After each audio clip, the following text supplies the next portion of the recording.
PTI کے ممبر ہیں وہ بھی چاہ رہے تھے کہ سمبل نہ ملے. تو یہ ایک عجیب و غریب بات ہے کہ ایک پولیٹیکل پارٹی کے ممبر وہاں بحث کر رہے ہیں کہ پارٹی کو سمبل نہ دیا جائے.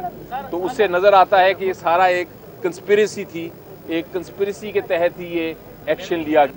جی دیکھیں, وہ تو ابھی پینڈنگ ہے, وہ تو اس کا لاہور ہائی کورٹ فیصلہ کرے گا. لیکن میرا خیال ہے آج کے فیصلے کے بعد اب کوئی اور اب آج کے جب الیکشن ایک بار مانا گیا اور اس کے اوپر ہمیں مل جاتا ہے بلہ, تو اس کے بعد باقی ساری چیزیں ایک طرح سے انفرکچس ہو جاتی ہیں. جس طرح میں نے کل بھی بتایا تھا اور ہائی کورٹ میں نے اسٹیٹمنٹ دی تھی کہ سپریم کورٹ میں ہم گئے تھے ایک انٹرم آرڈر کے خلاف, لیکن چونکہ یہاں بحث سنی جا رہی تھی اور اس کا فیصلہ ہونا تھا تو میں نے کر دی تھی کہ میں وڈرا کر لوں گا سپریم کورٹ کا, جو میں نے وڈرا آج کروا لیا. تو اس لیے دیکھیں, یہ میں ماننے کو تیار اب نہیں ہوں.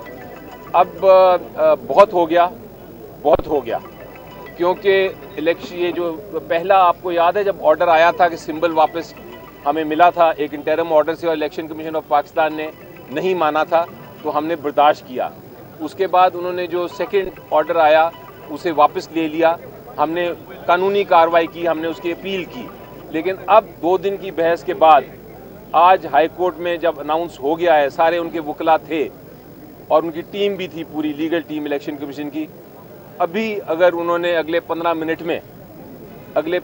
میں اگر انہوں نے الیکشن سمبل نہ ڈالا تو وہ ایک کنٹیمپٹ ہوگی.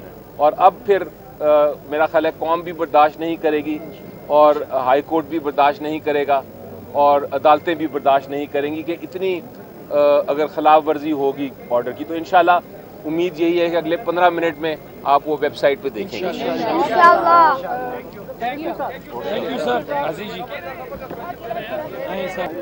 جی دیکھیں, اب جمع کرانے کی ضرورت نہیں ہے, ان کے وکیل صاحب ادھر ہی تھے, ان کے اوپن کورٹ میں اناؤنس ہوا ہے. آپ کے سامنے بھی ہم نے آرڈر بتا دیا ہے, ویب سائٹ پہ بھی اویلیبل ہو جائے گا آرڈر. تو اس کے بعد کوئی فارمل دینے کی ضرورت نہیں ہے. الیکشن کمیشن آف پاکستان کو اتنا کچھ پتہ ہے, تو یہ نہیں پتہ کہ ایک آرڈر آ گیا ہے. اس لیے وہ انشاءاللہ مجھے ان کو ایک طرح سے نصیحت بھی کروں گا اور ایڈوائز بھی کروں گا اور ریکویسٹ بھی کروں گا کہ یہ فی الفور اس جو فیصلہ ہے اس پہ عمل درآمد کریں. KT 804 زندہ باد.